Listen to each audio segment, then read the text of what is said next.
Welcome everyone to the Newly podcast. Thank you for joining us this Thursday.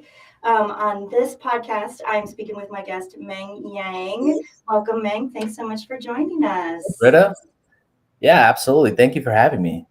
Yeah, I am so excited to have you. One, because we've known each other for quite a while, but two, because you helped me understand how to get into the marketing field. And right when I was making my pivot, and you basically, I wouldn't say took pity on me, but you basically took a meeting with me who was, a total stranger to you. And I always appreciate that. But the insights that you shared with me in our conversation, our initial conversation when I first met you, was so great and so incredible, your story of how you got into marketing. I just wanted to share that with everybody. So why don't you start by just telling us a little bit about yourself? Yeah, for sure. And I try to help. I don't know if I did, so I'm glad. Whatever I said, I'm glad it helped you some way somehow. So, It uh, definitely did. It yeah. definitely did. Uh, but yeah, I'm Meng Yang. Right now, I'm a digital and social strategist for an agency in Minneapolis, Rise and Shine and Partners. And I've been in the advertising and marketing world for a good 7 years, 7 to 8 years now.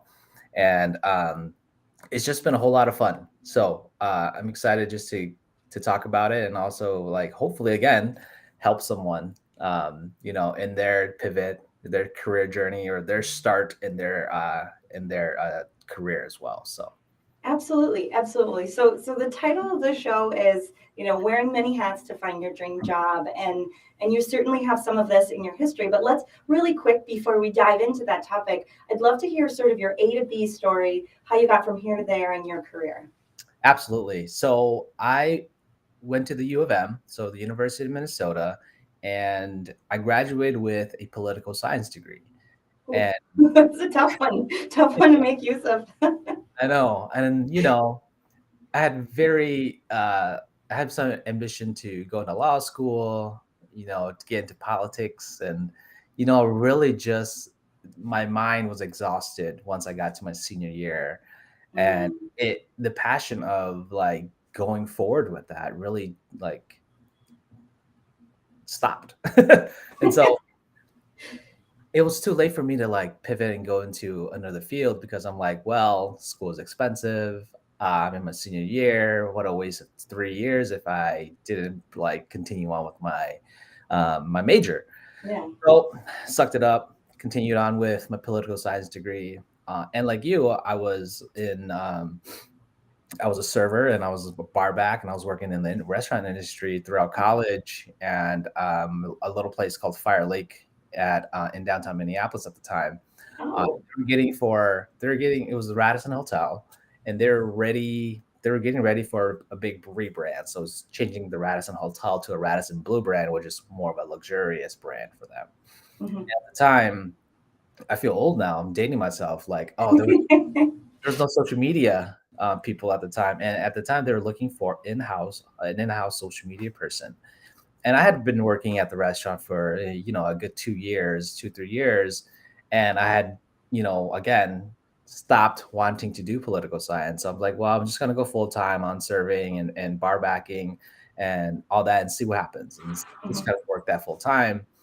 And that position opened up of a social media coordinator and specialist, and basically it was a social media person but also an admin person, office person, helping out the general manager, the hotel manager, those types of things.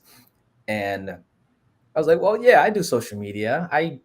I'm on it every day. I'm gonna of I course have an Instagram course, account. of course I'm great at social media. I can do it. And Yeah. I was like, okay, I'm gonna apply. And luckily, I was, with the good graces with the general manager, the hotel manager, those types of things. And that really kicked off my career. I got a job there. Again, as to allude to our topic of conversation today, um, that's where the that's where the many hats came in and started really multiplying on my plate, because at the time social media was so brand new to a lot of businesses and a lot of brands, especially the older generation, where they would say they know it's important, but they don't know how to really do it well. And Mm. so that's when I just really continued to educate myself on all that stuff, and really became, a passion of mine to continue learning and self-educating myself.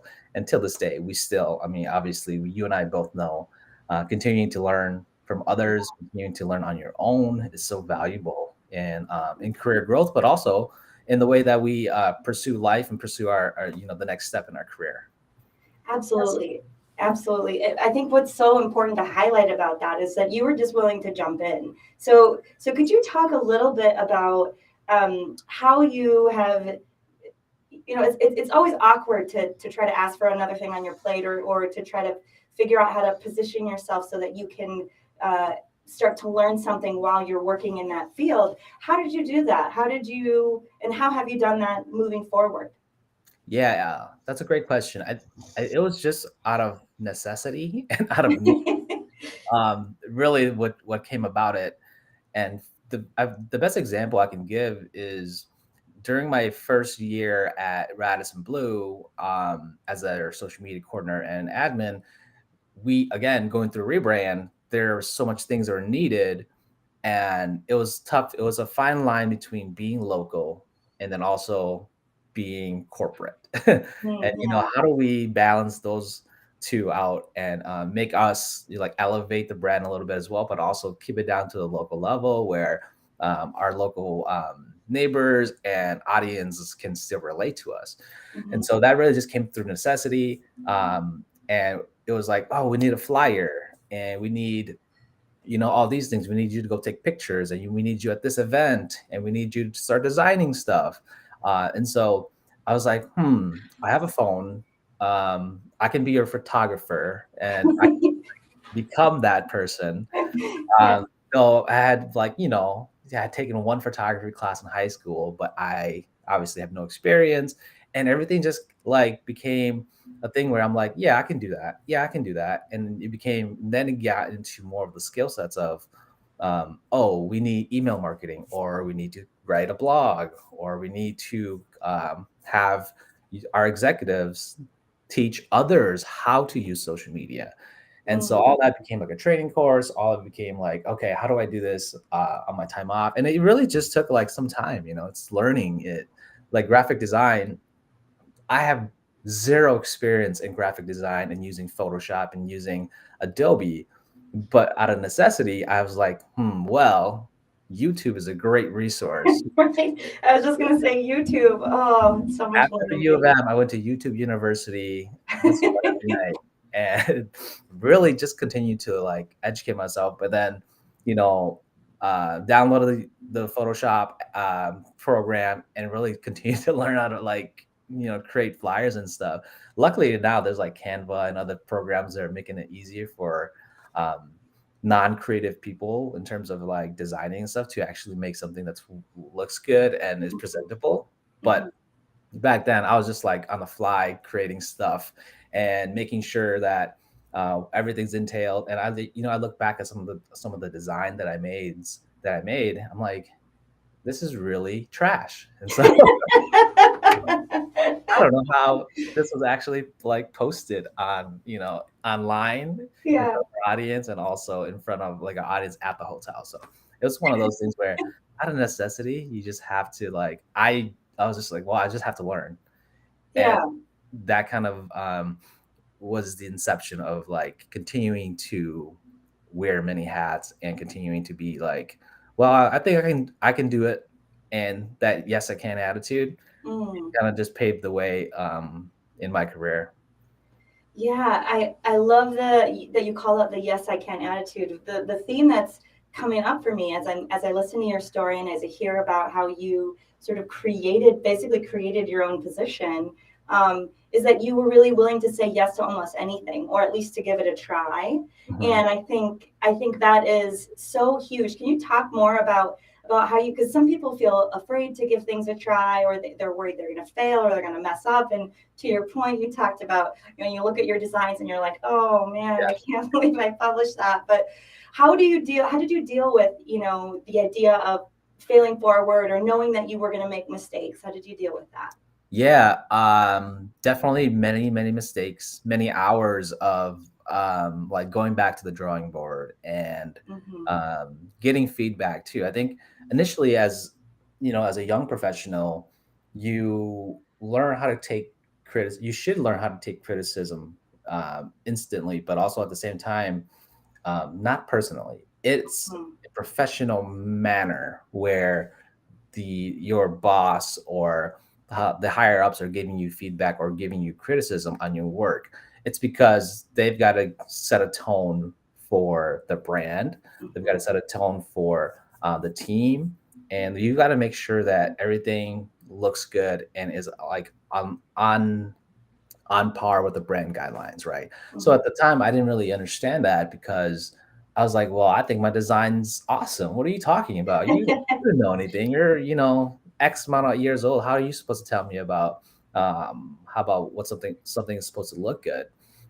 And so I really had to like continue to like, oh, why does this like design or why does this blog content, why does it keep coming back to me? Because I thought I was doing like the perfect stuff and there's no mistakes on my end. What are you talking about? And but Mhm. really learning that and understanding the position that they're in and the position that you're in, and you know meeting in the middle and compromising, like, okay, maybe I've got to like you know walk back a little bit, like calm down and realize that they're in that position for a reason. And Mhm. so the mistakes that came along with that, it really just continue to, hopefully it makes you better and Yeah. it makes you learn a little bit more.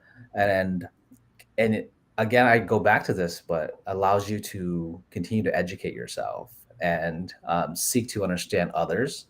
And I think that's the most important part of like working and your career path is developing those relationships, Yeah. being able to communicate thoroughly with whoever your boss is, with your team, your subordinates, those types of things. If you don't have that relationship, you're not willing and able to y- give feedback and criticism, then you're not moving forward. They're not moving forward. It's an important role that I think a lot of young professionals really need to absorb right away. It might be like hard hitting, bam, right away. You're like, oh, well, that's not a great, piece of article, or that's not a great piece of design. Mhm. But you'll have to understand that they're saying it for a reason. They're not just a Mhm. bad person, and they're not just going to tear you down. Some people may do that, but they don't deserve your time or energy at all. But most of those people are, I feel like, are in the right sense, trying to make you better, but also elevate whatever their brand is, that they're on to. So I feel that. Yeah, I think it's so important to learn how to take feedback. I know for me early on in my career, struggled with defensiveness, and I think somebody told me making edits or taking feedback sometimes is like they said like killing darlings. Like I'm killing my darlings, my yeah, darling little designs. How did you deal with that defensiveness and learn to kind of calm it down and see it from a different perspective? yeah. I think it was hard for me at first because, again, I think, like I said, Yeah. everyone has an ego. And then when you like spend so much time on a project or a design or an art piece or whatever, or you're in an article, um, it's really like, that's my baby. And I don't like you grabbing that red pen and, editing it and crossing things out and doing this and that. So that was hard at first because I think coming in, we in college, that's different beast of its own with art, with writing essays and things like that. But Yeah. we're not really used to like instant criticism, at least in our generation, in my generation. But that really that really contributed to me being a better person, because I think everything we do in life really contributes to you as a human being, Yeah. and you as a person in life, because career and life and your relationships with people all really kind of like, it's the same ecosystem. And so when you're willing to tell a friend about something that they're doing that maybe you're not seeing eye to eye on, and you're giving that constructive criticism, you're not just giving criticism to give, but it's constructive, that's valuable in itself. Yeah. And it took me a little bit to learn about constructive criticism and how that relates to not only you, but also like there's a bigger picture that needs to be painted. And so Mm, when that happens, hopefully young professionals and people who are pivoting and people who are looking for something else in the world can realize that that's something that is invaluable, yeah. and it should be kind of carried on through each phase of your life, because um, everything's not going to be, as you know, everything's not going to be like sunshines and butterfly all the time. And sometimes, that constructive criticism, and now, I welcome constructive criticism, because I always want to learn. I always want to know what I did wrong or what I can do better. And I love it when I interview candidates, and they're rejected, but they respond. They'll email you back and say, "Hey, what did I do that I can improve on?" Yeah. That's valuable, because if you continue on life thinking you're the best and you never made a mistake, then you never can learn from what other people are seeing, other points of view that realize like, hey, well, you could have done this better, and you were great at doing this, but this is something that you can elevate as you continue on your path. Those Yeah. types of things that really help, um, not just yourself, but also like it when you're giving those constructive criticism, you also reflect back on like how, maybe I should have interviewed better or had better questions, and Mhm. all those types of things really hopefully elevates you, but also the other person. So I'm all about like being positive and making sure that we elevate each other all the time. Mhm. So no matter if you're giving that criticism or you are the one receiving it, it should elevate both parties. And that's kind Mm. of how I've set up ways to, one, not mentor, but also like to speak to people, is how can we do that in a way where, we're not bringing someone down. There's enough Yeah. negativity in the world where we don't really need that anymore. Yeah, yeah, there's way too. Yeah, Yeah. I love, there's a couple points I really want to draw from that I really loved about what you've just said. Number one, I love that you talk about how seeing that big picture and understanding that, like you said, a friend or whoever it is that's giving you feedback is really sort of a kind. It's not easy to give constructive feedback as the person who's giving it. It's scary, it's hard. You're Mhm. worried about what the other person might think or say or do, and you want to do it in the right way. And I think we forget that. At least I know I did when I was receiving feedback to start. I Mhm. forget that there's risk on the other person's part, and really the fact that they're even trying to give me feedback means that they care at least on some level about my development or about Absolutely. what I'm doing. Yeah. Speak a little bit more about that. How has that shifted for you as you had to be the one who's maybe given some feedback that's been tough? Yeah, I think realistically, it comes down to whoever you're giving constructive criticism to. It's really about caring, right? Mm, You can't really move on, and you can't really get to the next level without learning from your mistakes, without learning from what you've done in the past or how you handle a situation.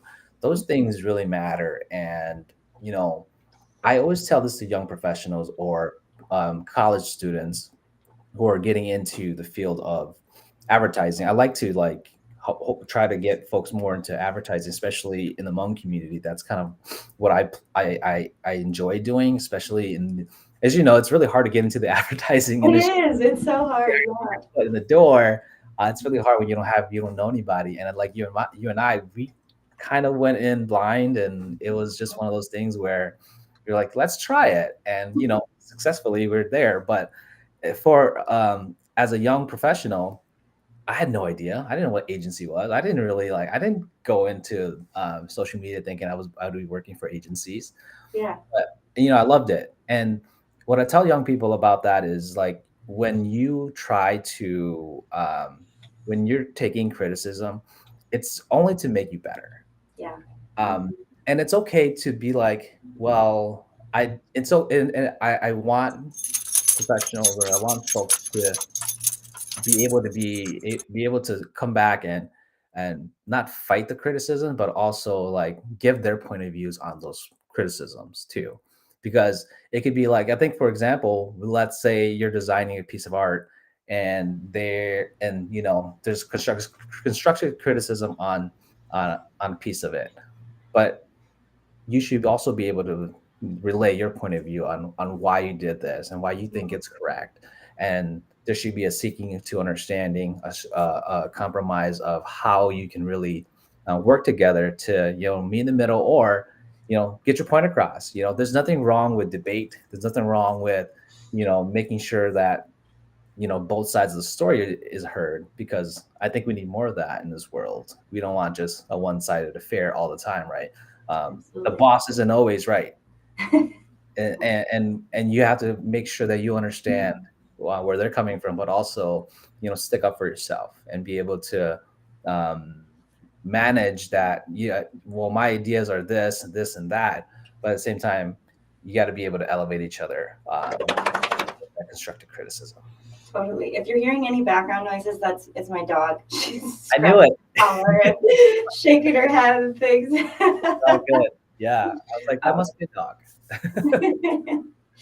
Yeah, we just had a comment from TK Kelly, the truth about how the boss isn't always right, and also truth that there's like a bit of interplay that needs to happen between to find the best outcome, and I love that. I love that when a boss can talk about that, and I love that you also brought up that you're trying to sort of elevate those in your community to be able to get into the advertising agency world. And how do you access young people, and what are some things that you would tell someone who is just wanting to get into agency work and trying to figure it out? Yeah, that's a great question. I luckily, getting into the agency world I had no idea how hard it was. Mhm. And luckily, it looks like my friend Travis Thompson, who actually hired me into my first agency, is watching right now, and he's been a great mentor of mine. But I luckily have a great connection or great network of people at the University of Minnesota still, uh, Mhm. uh, with with mentors there and also students there. So I still have a really great connection with them, and they have a great alumni program where we get to register our major, our career path now, and they do workshops of um, alumni is coming in, like, what are you doing now, how do Oh, we get into the industry that you're in. It could be from like computer science to engineering to social media, digital marketing, advertising. And so I have that network that I'm still connected with, and it's mostly Asian American students as well. And mhm. I always tell them, getting in the Minneapolis agency world, the people of color are not as prominent as other areas in the United States.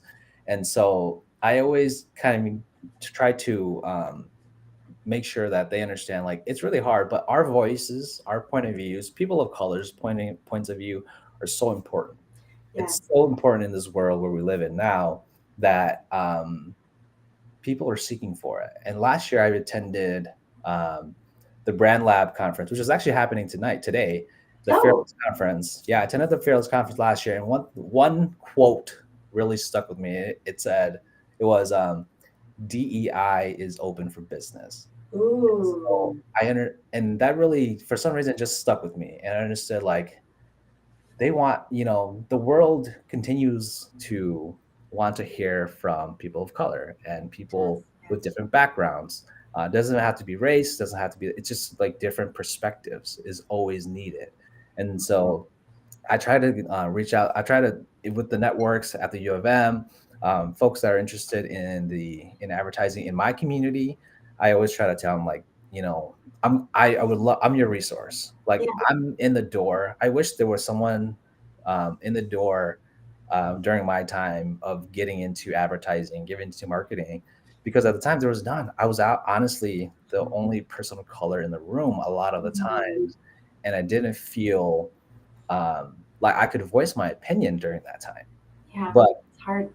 yeah, it's hard. But it's a journey in itself Mhm. to, like, get to where you are, but also um, try to elevate others with you and try to, like, educate them on the advertising world, but also where you're at and Mhm. how you can get there on doing that. But those alumni networks at the U of M really help. And also really just touting on your LinkedIn, touting on your social media channels and saying, hey, I'm in advertising. If you're interested, let me know. Those little things and nuggets really go a long ways. And I always tell this to my friends when they're hesitant to post anything on social media. I'm like, we're all influencers. Yeah. People look up to there. It could be one person, it could be a million people, but someone's looking up to you. Someone's looking for your voice. When you say something, someone's going to listen. It can be one person or it could be 10,000 people. It doesn't matter because Yeah. we are all influencers in a way where when you say something, someone's going to listen. And if you're touting out there and saying that you're in advertising or you're in marketing and you'd love to help, there's going to be someone interested. Or if you're telling about the brilliant work that you do at the agency that you're at, someone's going to take notice. They're going to be like, oh yeah, that's right, Britta's in advertising or Meng's in advertising. Let me talk to them because I might maybe want a career shift. And so many times that's happened, especially with friends and family, where I like to brag about work because I feel like the work that we do at Rise and Shine is really good. And so I tout that all the time. And they know that I'm in advertising. So they're like, Meng, how do I get in? Like, what did Yeah. you do to get into the door? And I give Hmm. them the whole spiel of the process. Like, well, it took me like 7 years. So, and I'm like, Yeah.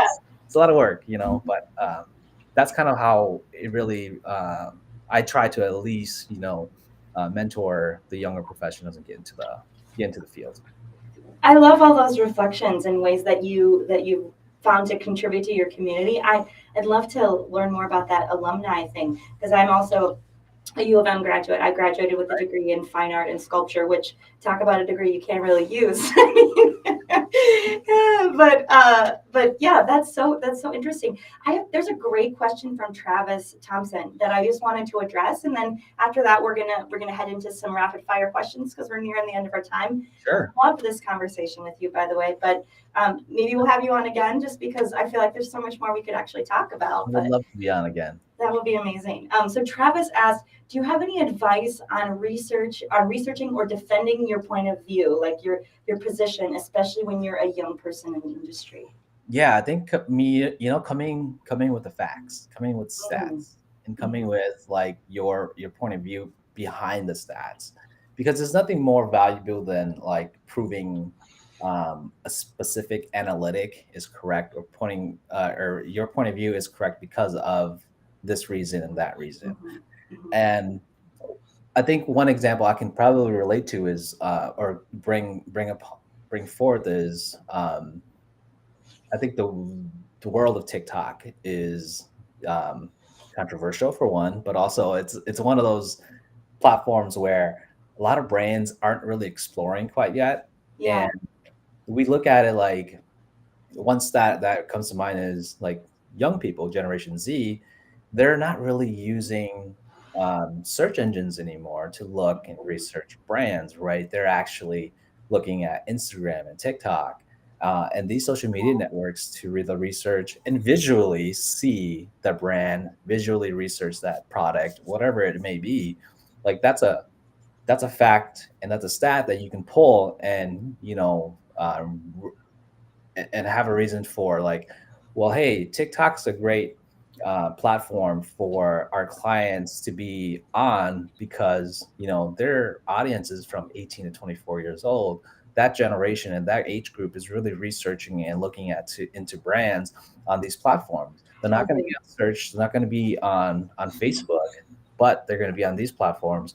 And having that stat ready to go in your arsenal and relating that to the higher ups, that can be something valuable in itself. And also, it's an educational moment for both sides of the party, so that they can both understand that and be like, hey, yeah, you know that's a great point. That's how you defend yourself is really having pockets of stats, pockets Yeah. of knowledge in your arsenal. Hmm. At least that's how I am because now it's like I've gotten to the point where analytics and stats are super interesting and fun to me, and I never thought I'd say that.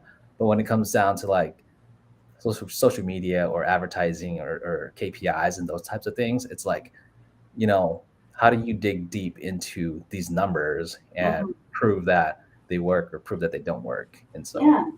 but I love. great Yeah. question from Travis. Yeah, thanks, Travis, for that question. And I love too that you're talking about, arming yourself with facts and questions, and I think it's so great to look at that, like you said, like look at that interaction as sort of an exchange to elevate each other. Asking them questions what after you've said a stat or something like, what do you Hmm. think about what I said? And then you can get that, like you said, you could get that conversation going. And I know that's been something that's really helped me has been those questions. But I love that you talk about having something in your arsenal already, like preparing yourself for that conversation and being ready with something to defend that point of view. I think that's valuable Yeah, advice. So yeah. absolutely. Great. Well, we're gonna move on to our rapid fire questions, like I said, because we're just moving into the end of our time, and these two are really fun. I'm really excited to hear your answers on these. But the first rapid fire question is, what is the most random job that you have ever had? Oh, damn, this is really going back deep. The most random, it's, uh, I think it was a summer. I worked at icing for like 4 months. So I was piercing ears. Oh my god. Thing is the older version of Claire's. Oh yeah. Oh, I Okay. don't know if they still exist, Who but knows? that was like the most random job. I was just trying to get out of the restaurant, like a fast food industry. Yeah. And I was like, all right, well, at least I'm gonna be clean after my shift. So You're not gonna I smell was like French fries or I was whatever. piercing ears for about 4 months. And I know how to pierce ears now. I can at least say that. That's not my skill. I put on my There you resume, go. pierce A ears. great side hustle, maybe. Yeah, yeah. That Uh, was random. Yep. That's great. Okay, the last rapid fire question is, what is the worst career advice that you've ever gotten? Oh, that is a tough one. The worst career advice. Um, let's see. The word I would say really pursuing that wouldn't be right.